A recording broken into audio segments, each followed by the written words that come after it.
El sol era una moneda blanca y ardiente en un cielo sin nubes, mientras Mason ataba el último nudo, asegurando su pequeña nevera portátil a la cubierta del Wanderer. Con 25 años, había ahorrado durante 3 para poder comprarse esta lancha con consola central de unos 6,7 metros, nada nueva, pero lo suficientemente apta para navegar para lo que tenía planeado. Un día de pesca de altura, quizá a unos 24 kilómetros de la costa. Nada que no pudiera controlar. El informe meteorológico es bueno, el tanque lleno, las provisiones preparadas. Murmuró para sí mismo, marcando elementos en su lista mental. Ignoró la sutil voz de la duda que lo había estado atormentando desde el amanecer. Nunca la has sacado tan lejos tú solo. Mason silenció el pensamiento, centrándose en la mecánica de la salida. El puerto deportivo estaba tranquilo este martes por la mañana, la mayoría de los guerreros de fin de semana de vuelta en sus escritorios en Miami. Lo prefería así. Solo él y la promesa del mar abierto. Su teléfono vibró. Un mensaje de su hermana. Ten cuidado ahí fuera. Envía fotos del pez gordo cuando lo captures. Sonrió y respondió. Lo haré. Debería estar de vuelta antes del atardecer. Mientras guardaba el teléfono en la bolsa impermeable, Mason notó que nubes oscuras se reunían en el horizonte distante. El pronóstico había mencionado tormentas por la tarde, pero no se suponía que se desarrollaran hasta mucho más tarde. Dudó, luego se encogió de hombros. Volvería mucho antes. El motor del Wanderer rugió a la vida, un ruido reconfortante que vibraba a través de la cubierta. Mason salió lentamente del amarre, navegando por el estrecho canal hasta que el puerto deportivo quedó atrás. Delante, el océano se extendía sin fin, una profunda extensión azul celeste que se unía al cielo a una distancia imposible. Libertad. Esto era lo que había estado anhelando. Escapar de la sofocante rutina de su trabajo de informática, del pequeño apartamento, de la persistente sensación de que la vida estaba sucediendo en otro lugar. Aquí afuera podía respirar. A medida que la costa se alejaba, Mason empujó el acelerador hacia adelante. La proa se levantó mientras el barco planeaba sobre la superficie del agua, con el rocío volando a ambos lados. El aire salado azotó su rostro, y él se rió en voz alta, eufórico por la velocidad y la soledad. 2 horas más tarde, Mason apagó el motor.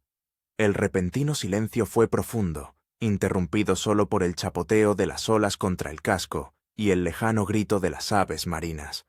Según su GPS, estaba a casi 26 kilómetros de la costa, más lejos de lo que había planeado inicialmente, pero el lugar perfecto según los foros de pesca que había estudiado. Puso cebo en su anzuelo, lanzó su línea y se preparó para esperar. El barco se balanceaba suavemente debajo de él, un movimiento hipnótico que, combinado con el cálido sol, casi lo adormeció. Las nubes oscuras que había notado antes parecían haberse disipado, dejando solo cielos despejados. El primer golpe llegó poco después del mediodía, un tirón poderoso que casi le arrancó la caña de las manos. El corazón de Mason se aceleró mientras luchaba por recoger lo que hubiera mordido su anzuelo. La línea se tensó, luego se aflojó, luego se tensó de nuevo mientras el pez luchaba desesperadamente bajo la superficie. «Vamos, vamos», murmuró, con los brazos tensos. Cuando el pez finalmente rompió la superficie, Mason soltó un grito de triunfo. Un dorado, con sus lados brillando en azul y oro eléctrico a la luz del sol. No el más grande que había visto nunca, pero respetable, tal vez de unos 7 kilos. Se inclinó por el costado, con la red en la mano. Fue entonces cuando lo vio. Una forma oscura, moviéndose justo debajo de la superficie. Mucho más grande que su captura. Mucho, mucho más grande. Mason se congeló, con la red suspendida sobre el agua. La forma dio vueltas, 1, 2 veces. El dorado se agitó frenéticamente al final de su línea. «No, no, no», susurró. El agua hizo erupción. Una enorme forma gris se abalanzó hacia arriba, con las fauces abiertas. Mason tropezó hacia atrás, dejando caer la red, mientras el tiburón, un tiburón toro, se dio cuenta con horror. Se apoderaba del dorado, y cortaba su línea en un solo movimiento violento. Con el corazón latiendo con fuerza, Mason se retiró al centro del barco. El tiburón dio vueltas de nuevo, más cerca esta vez, con su aleta dorsal cortando la superficie como un cuchillo.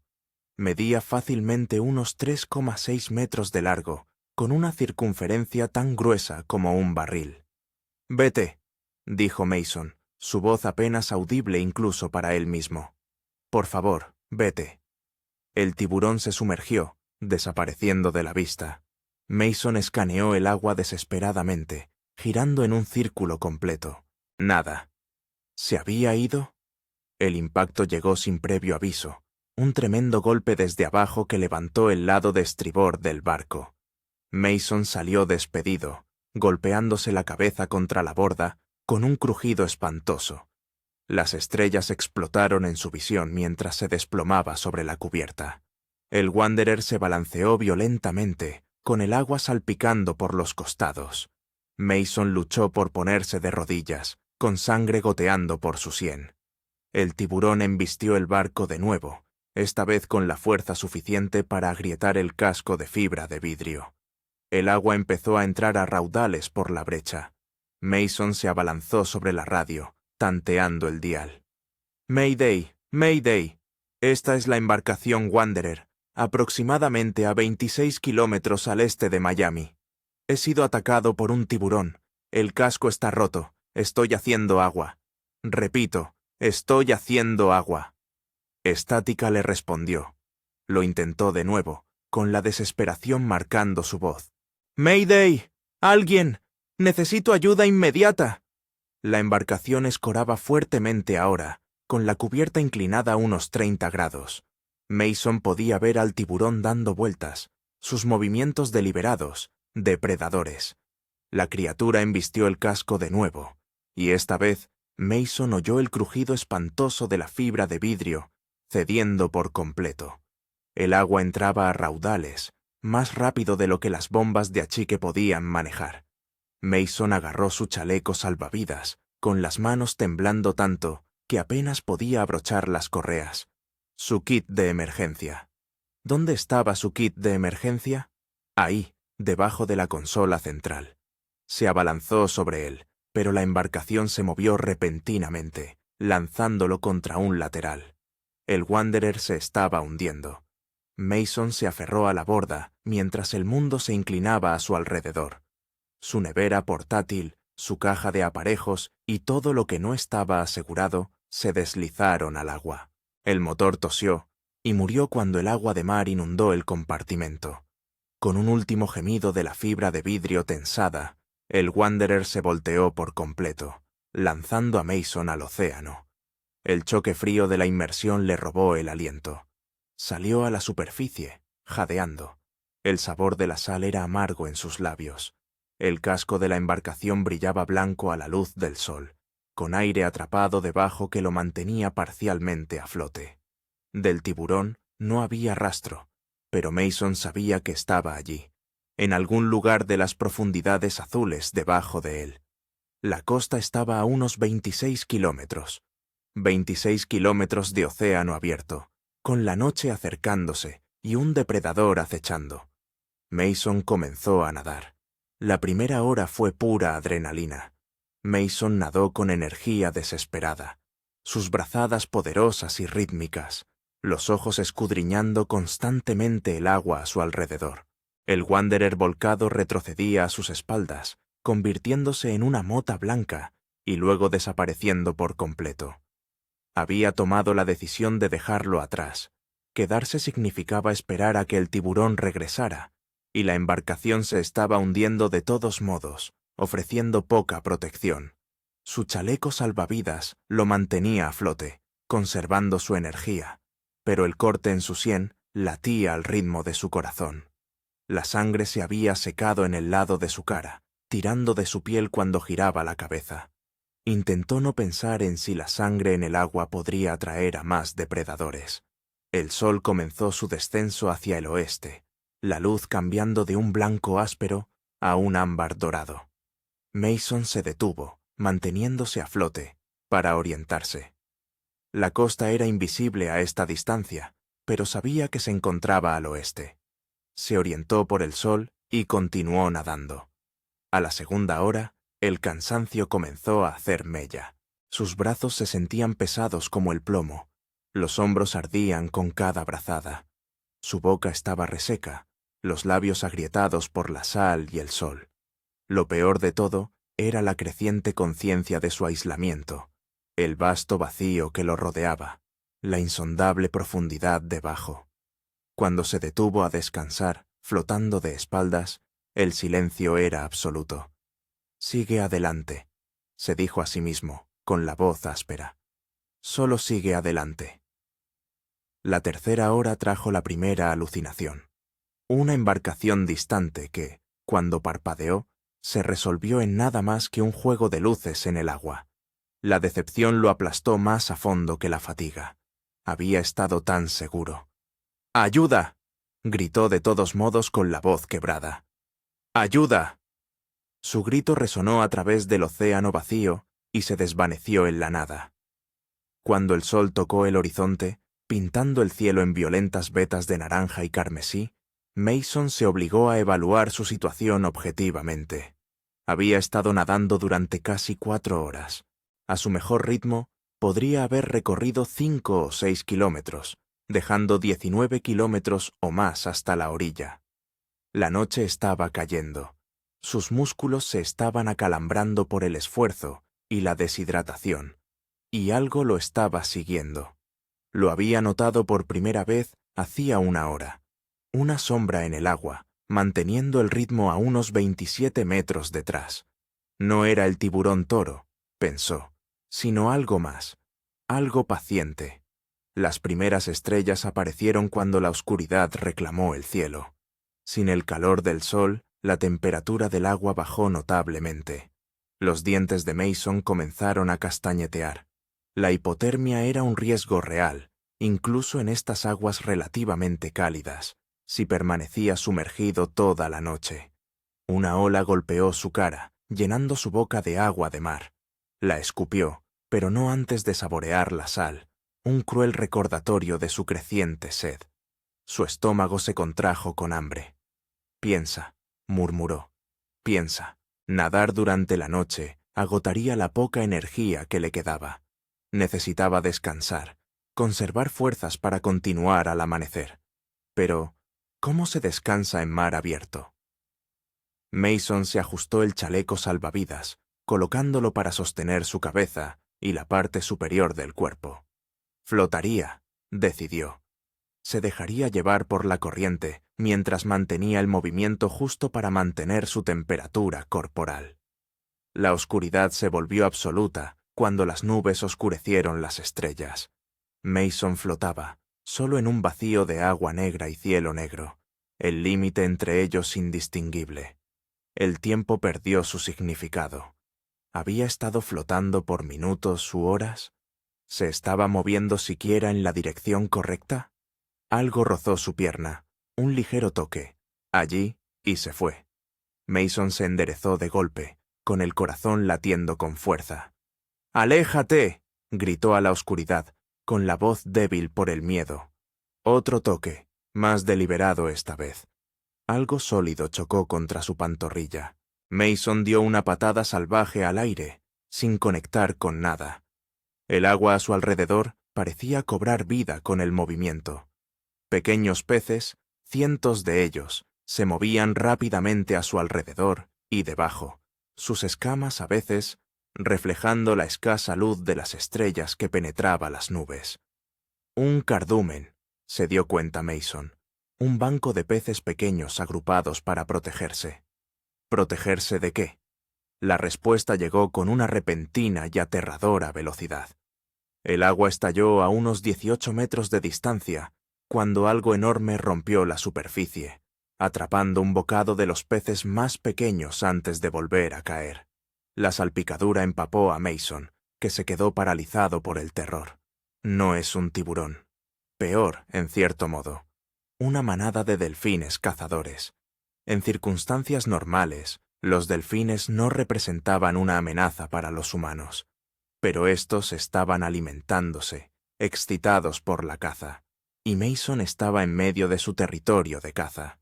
Un animal de unos 270 kilogramos que se mueve a casi 50 kilómetros por hora podría fácilmente causar lesiones mortales si chocara con él.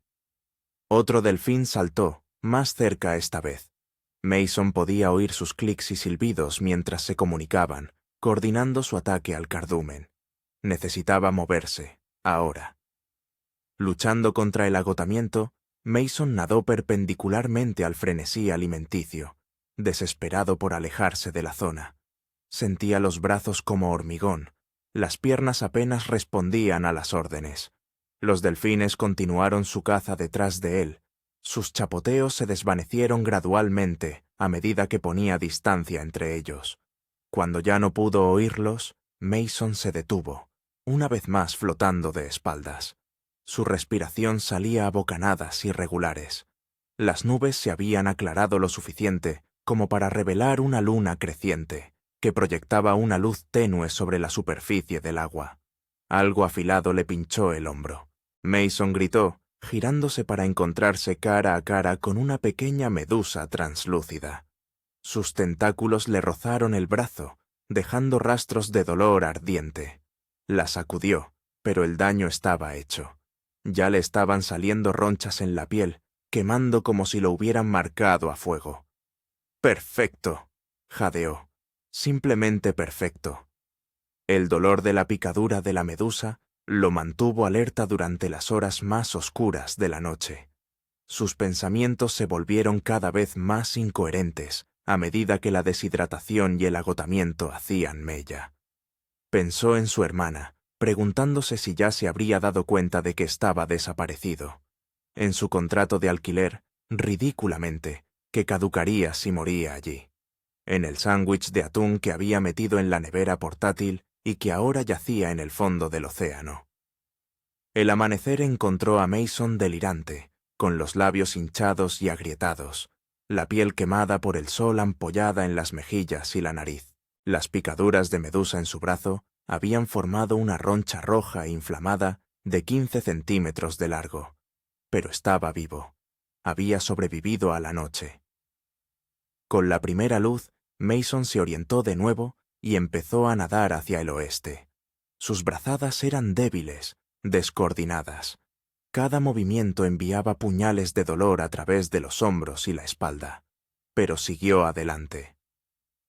Una hora después de empezar a nadar por la mañana, Mason vio algo flotando en la superficie delante de él, algo que no debería estar ahí. Cambió ligeramente de rumbo, la curiosidad superando a la cautela. Era una botella de agua de plástico. Mason casi lloró al verlo. Torpemente intentó abrir el tapón, con las manos temblándole tanto que casi se le cayó. «Por favor», pensó, «por favor, que quede algo».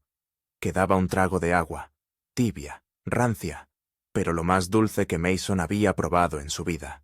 La racionó cuidadosamente, tomando solo lo suficiente para humedecer su boca reseca y su lengua hinchada. No era mucho, pero reavivó algo que casi había perdido durante la noche.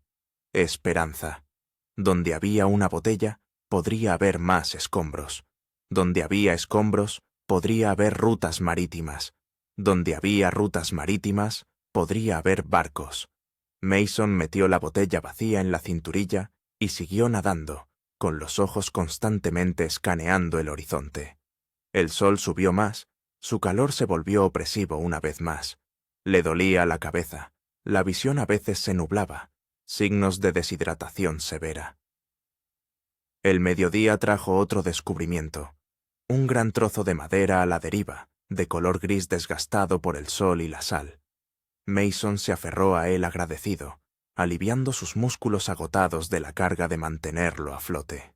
Se sentó a horcajadas sobre el tronco como un caballo, usando las piernas para impulsarlo hacia adelante mientras sus brazos descansaban. Gracias, susurró a cualquier providencia que hubiera enviado este regalo en su camino. Gracias. La madera a la deriva le permitió avanzar mejor durante la tarde, aunque su estado siguió deteriorándose. Sus pensamientos se volvieron cada vez más confusos. Varias veces se encontró teniendo conversaciones con personas que no estaban allí. Su hermana, su exnovia, su difunto padre. Debería haberte escuchado, papá, masculló, con la mejilla presionada contra la superficie rugosa de la madera a la deriva. Debería haber tomado esas clases de vela. Debería haberle dicho a alguien exactamente a dónde iba. Al acercarse la noche de nuevo, Mason vio algo en el horizonte, una mancha de azul más oscuro contra el cielo. ¿Tierra? ¿O otra alucinación? Entrecerró los ojos, esforzándose para que su visión se aclarara. No, no era tierra, pero tampoco una alucinación. Un barco. La embarcación todavía estaba a kilómetros de distancia, una silueta oscura contra el sol poniente, pero inconfundiblemente real. El corazón de Mason se llenó de energía renovada. Abandonó el trozo de madera, nadando con brazadas desesperadas hacia el barco distante. ¡Eh! Gritó, con la voz ronca y quebrada. ¡Eh! ¡Por aquí! El barco mantuvo su rumbo, ajeno al diminuto humano que luchaba en la inmensidad del océano. Mason se dio cuenta con desesperación creciente de que estaba demasiado lejos para ser visto u oído. Para cuando pudiera alcanzar su posición, el barco se habría ido hacía tiempo. Necesitaba hacer señales de alguna manera. Pero, ¿cómo? No tenía pistola de bengalas, ni espejo, nada para reflejar la luz del sol o crear una señal de socorro visible. La botella de agua vacía. Era de plástico. Ardería. Con dedos temblorosos, Mason sacó la botella de su cinturón. Ahora necesitaba fuego. Sus bolsillos empapados no contenían nada útil hasta que sus dedos se cerraron alrededor de un pequeño objeto. El encendedor desechable que había traído para el botiquín de emergencia del barco. Lo había guardado distraídamente mientras reunía suministros. «Por favor, funciona», susurró, haciendo girar la ruedecilla con el pulgar. Nada. De nuevo. Nada. El encendedor había estado sumergido durante casi 24 horas. Mason lo limpió en su camisa, que simplemente intercambiaba una fuente de humedad por otra. Lo intentó de nuevo, concentrando toda su fuerza restante en el diminuto mecanismo. Una chispa. Luego otra. Al tercer intento, una pequeña llama chisporroteó y cobró vida. Mason acercó la llama a la botella de plástico, que se resistía a encenderse. La llama del encendedor vaciló, amenazando con apagarse. Ahuecó la mano alrededor de ella, protegiendo el precioso fuego de la brisa marina. Finalmente, el plástico comenzó a derretirse, y luego a prenderse. Humo negro se elevó en espiral mientras la botella ardía, produciendo una columna sorprendentemente sustancial, dado su tamaño. Mason mantuvo el plástico ardiente en alto, agitándolo por encima de su cabeza. «¡Aquí!», gritó, con la voz quebrándose. «¡Estoy aquí!». El barco continuó en su rumbo, ya sea porque no veía su patética señal o porque elegía ignorarla. El plástico ardiente quemó los dedos de Mason, obligándolo a dejar caer lo que quedaba en el agua con un siseo de llama extinta. La desesperación lo invadió, más devastadora que cualquier ola. Había estado tan cerca del rescate, de la vida, de todo lo que había dado por sentado hasta hacía 30 horas. Cuando la oscuridad cayó por segunda noche, Mason flotó de espaldas, mirando las estrellas que emergían. Su cuerpo se estaba apagando. Podía sentirlo, la lentitud en sus pensamientos, el entumecimiento que se extendía por sus extremidades, la extraña paz que acompañaba al agotamiento profundo. «Lo siento», susurró al cielo nocturno, pensando en su hermana. «Lo intenté». Algo le golpeó la pierna. Mason ni siquiera tenía la energía para tener miedo ya. Si era el tiburón, regresando para terminar lo que había empezado, que así fuera. Al menos sería rápido. Otro golpe, más insistente. Mason cerró los ojos, esperando un dolor que nunca llegó. En cambio, sintió algo sólido debajo de él, algo que lo levantó parcialmente del agua. Forzó los ojos para abrirlos y ver una forma gris elegante que sostenía su cuerpo. Un delfín. No uno de los grupos de caza de la noche anterior, sino un animal solitario. Lo empujó de nuevo, con su hocico en forma de botella presionando contra su costado. «¿Qué?», graznó Mason. «¿Qué estás haciendo?». Como si respondiera, el delfín comenzó a moverse, llevando a Mason sobre su espalda. Se aferró débilmente a su aleta dorsal, demasiado desconcertado para cuestionar este giro imposible de los acontecimientos. Viajaron así durante lo que parecieron horas, el delfín sumergiéndose ocasionalmente de forma breve antes de volver a subir para permitir que Mason respirara. Su conciencia se desvanecía y reaparecía. La realidad se difuminaba con sueños febriles. Se despertó completamente al sonido de un motor, cerca y cada vez más cerca. Una luz brillante barrió el agua, cegándolo momentáneamente. El delfín se había ido, dejando a Mason flotando solo. «¡Allí! ¡Babor!», gritó una voz. Mason intentó levantar el brazo para hacer una señal, pero su cuerpo se negaba a cooperar. La luz lo encontró de nuevo, fijándose en su posición. «¡Hombre al agua! ¡Virar!». Los siguientes minutos fueron un torbellino de actividad, manos extendiéndose hacia él, voces gritando instrucciones, la sensación de ser levantado del agua. Mason luchó débilmente, delirante y confundido. «Tranquilo, colega», dijo una voz ronca cerca de su oído. «Estás a salvo ahora. Te tenemos». Mason sintió la cubierta sólida debajo de su espalda. Vio caras preocupadas mirándolo. Una manta fue envuelta alrededor de sus hombros. Alguien le acercó una botella de agua a sus labios agrietados, no para quemarse esta vez, sino para beber, el líquido racionado cuidadosamente. «¿Cómo te llamas?», preguntó alguien. «Mason», logró susurrar. «Mason Reeves».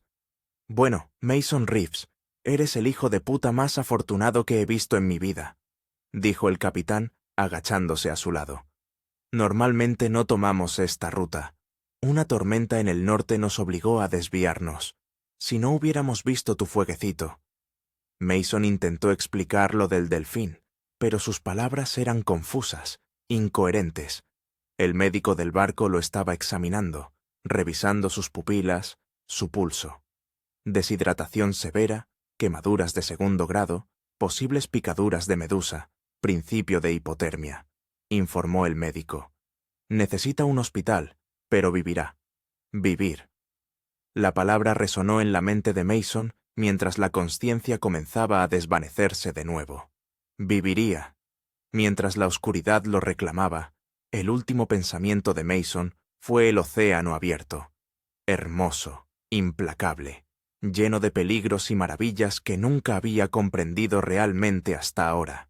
Había entrado en su dominio desprevenido, arrogante en su ignorancia, y casi lo había reclamado. Sin embargo, de alguna manera, contra todo pronóstico, también lo había dejado ir. El cuarto del hospital era silencioso, salvo por el pitido constante de los monitores y el ocasional chirrido de zapatos con suela de goma en el pasillo exterior. Mason miraba fijamente el techo, contando los pequeños agujeros en las placas acústicas. 4 días desde su rescate, y todavía no podía dormir una noche entera sin despertarse de golpe, convencido de que se estaba ahogando. Su hermana, Elena, dormitaba en la silla junto a su cama, con la mano aún sujetando laxamente la suya. No se había separado de su lado desde que la guardia costera le notificó su rescate. Los médicos le habían explicado su condición en términos clínicos: deshidratación severa, quemaduras de 2º grado por exposición al sol, deterioro muscular, toxinas de medusa, aspiración de agua salada. Lo que no podían explicar era cómo había sobrevivido casi 40 horas en mar abierto. Mason tampoco podía explicarlo, no del todo. La parte del delfín había sido recibida con suave escepticismo por sus rescatadores. Alucinación, sugirieron, inducida por la deshidratación y la exposición, un fenómeno común entre los que quedan varados en el mar. Quizás tenían razón, pero Mason recordaba la sensación sólida del animal debajo de él, la forma deliberada en que lo había llevado hacia la ruta del barco. Algunas cosas desafiaban la explicación racional. Un suave golpe en la puerta despertó a Elena. Un hombre con un uniforme de la Guardia Costera entró, con la gorra en la mano. «Señor Reeves, soy el teniente comandante Hayes. Si se siente con fuerzas, me gustaría hacerle algunas preguntas sobre su experiencia». Mason asintió. Su voz aún ronca cuando habló. «Por supuesto». Elena le apretó la mano antes de levantarse. «Voy a por un café». Una vez que ella se hubo ido, el oficial acercó una silla. «Hemos recuperado su embarcación, señor Reeves, lo que quedaba de ella, de todos modos». «El Wanderer», dijo Mason. Una punzada de pérdida le sorprendió. ¿Estaba completamente destruido? Brecha en el casco en el lado de estribor, consistente con su relato de un ataque de tiburón. Se sabe que los tiburones toros son agresivos, especialmente si perciben una amenaza para su territorio. Hayes consultó sus notas. ¿Estaba aproximadamente a unos 25 kilómetros mar adentro cuando ocurrió el incidente? Según mi GPS, sí. Eso está mucho más allá del alcance recomendado para una embarcación de ese tamaño sin el equipo de emergencia adecuado. El tono del oficial no era acusatorio, simplemente factual. Sin radio en funcionamiento, sin radiobaliza de emergencia, equipo de salvamento insuficiente. Mason tragó saliva con dificultad. Lo sé, pensé que estaba preparado. Hayes asintió, su expresión suavizándose. Mucha gente lo cree, señor Reeves. El océano tiene una manera de demostrar lo contrario. Repasaron los detalles del incidente, el ataque del tiburón, el vuelco, la decisión de Mason de nadar hacia la costa, en lugar de permanecer con el barco. Esa decisión probablemente le salvó la vida, dijo Hayes. El Wanderer se hundió completamente unas 6 horas después de que usted lo abandonara. Si se hubiera quedado, se habría hundido con él. Un escalofrío recorrió a Mason a pesar de la cálida habitación del hospital. No sabía qué más hacer. Lo hizo notablemente bien, dadas las circunstancias. Nadar hacia el oeste fue correcto. Conservar energía flotando por la noche fue correcto. Incluso su intento de señalar el barco que pasaba con una botella de plástico quemada demostró ingenio. Pero no fue suficiente, dijo Mason en voz baja. Si no hubieran desviado su rumbo debido a la tormenta. Hayes cerró su cuaderno. Señor Reeves, en mis 15 años en la Guardia Costera, he visto muchos accidentes marítimos. El océano no perdona los errores. Usted cometió varios, comenzando por sacar ese barco tan lejos solo. Pero también hizo muchas cosas bien. Y a veces, hizo una pausa. A veces el mar devuelve lo que se lleva. Después de que el oficial se fue, Elena regresó con café y una expresión preocupada. «¿Qué quería?», preguntó, retomando su asiento junto a la cama. «Solo detalles para su informe». Mason se movió, haciendo una mueca de dolor, cuando el movimiento tiró de su piel quemada por el sol. «Elena, lo siento. Debería haberle dicho a alguien exactamente a dónde iba. Debería haber estado mejor preparado». Ella tomó su mano de nuevo, sus ojos brillantes con lágrimas no derramadas. «Cuando me llamaron, cuando dijeron que tu barco había sido encontrado volcado». Su voz se quebró. «Pensé que te había perdido». «Yo también pensé que estaba perdido», admitió Mason. Allí afuera, la segunda noche, estaba listo para rendirme. ¿Qué cambió? Mason pensó en el delfín, en la inexplicable intervención que, incluso ahora, le parecía más un sueño que una realidad. Me di cuenta de que no estaba listo para morir, que me quedaba demasiado por hacer. Elena sonrió entre lágrimas. ¿Cómo qué? Como aprender bien las normas de seguridad náutica, dijo, intentando hacer humor aunque la voz se le quebró. Como no volver a dar ni un solo día por sentado. Esa noche, cuando el hospital se quedó en silencio, y Elena se había ido a casa a ducharse y descansar, Mason se quedó de pie junto a la ventana de su habitación, mirando el lejano brillo del océano visible entre los edificios de la ciudad. Desde allí parecía tranquilo, benigno, una extensión azul plana que atrapaba la última luz del día. Ahora lo sabía mejor. Conocía su poder, su indiferencia, sus profundidades ocultas y la vida que bullía en ellas. Había entrado en su dominio como un visitante y casi había pagado el precio definitivo por su presunción. Pero incluso mientras el recuerdo de esas 40 horas lo llenaba de un terror visceral, Mason sentía algo más, un profundo respeto, una conciencia de su propia insignificancia frente a tal inmensidad, y una extraña e inexplicable conexión con las fuerzas que lo habían amenazado y salvado a la vez. Volvería al océano algún día, lo sabía. No pronto, ni solo, y desde luego no sin la debida preparación. Pero volvería. Se había llevado una parte de él que nunca podría recuperar en tierra firme. Mientras la oscuridad caía sobre la ciudad, Mason creyó oír, bajo el ruido urbano, el lejano sonido de las olas rompiendo contra la orilla.